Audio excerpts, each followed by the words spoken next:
السلام علیکم ورحمۃ اللہ وبرکاتہ۔ شب برأت چھٹکارے کی رات، اس رات میں اللہ جل شانہ کا دربار عام ہوتا ہے اور اللہ تعالی کی طرف سے اعلان کیا جاتا ہے حل من مستغفر، کوئی معافی مانگنے والا ہے کہ میں اس کو معاف کر دوں، فاغفر لہ،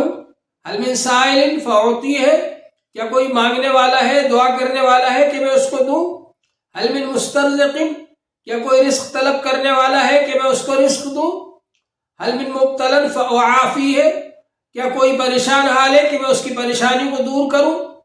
اللہ جل شانہ کی طرف سے اعلان ہوتا ہے، اور خوش قسمت ہے وہ بندے جو اس رات میں اللہ جل شانہ سے معافی مانگتے ہیں، توبہ کرتے ہیں، استغفار کرتے ہیں۔ بعض لوگوں نے کہا شب برأت کچھ نہیں، مگر حقیقت میں شب برأت کے بارے میں 17 صحابہ اکرام سے روایات موجود ہیں، 8 حدیثیں موجود ہیں، جس میں سے 5 اگرچہ ضعیف ہے لیکن 3 حدیثیں صحیح ہیں۔ اس لیے شب برأت کا انکار نہیں کیا جا سکتا۔ اس میں نفلی عبادت ہے، اور وہ نفلی عبادت تنہائی میں ہوتی ہے۔ بہتر یہ کہ اپنے گھروں کے اوپر گھر میں رہتے ہوئے نفلی عبادت کرے، توبہ استغفار کرے، اللہ سے معافی مانگے۔ اور قبرستان جانا حضور صلی اللہ علیہ وسلم سے اگرچہ ثابت ہے، لیکن آپ تنہا تشریف لے گئے، اکیلے گئے، حتیٰ کہ حضرت عائشہ رضی اللہ عنہا کو بھی نہیں بتایا آپ نے۔ اس لیے خاموشی سے اگر کوئی قبرستان جا کر اور وہاں پر مردوں کے لیے استغفار کرے تو اس میں کوئی حرج کی بات نہیں ہے۔ حضور پاک صلی اللہ علیہ وسلم نے پہلے زیارت قبور سے منع فرمایا تھا، بعد میں آپ نے اس کی اجازت دی، اور یہ بتلایا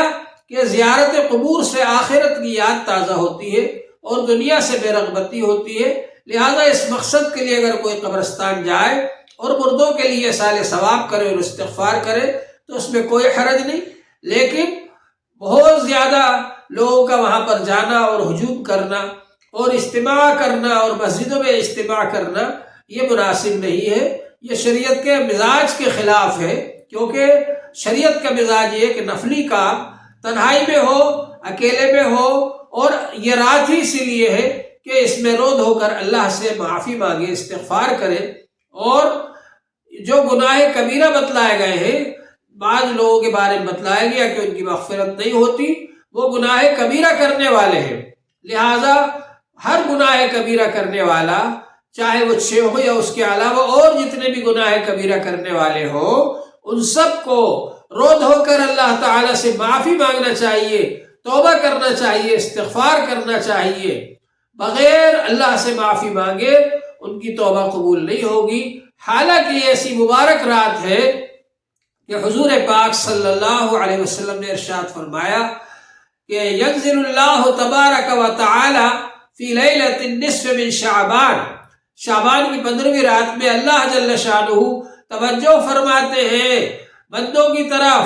آسمان دنیا کی طرف، الی السماء الدنیا، فیغفر لاکثر من عدد شعر غنم کلب۔ عرب کے اندر کلب ایک قبیلہ تھا جو سب سے زیادہ بکریاں پالتا تھا،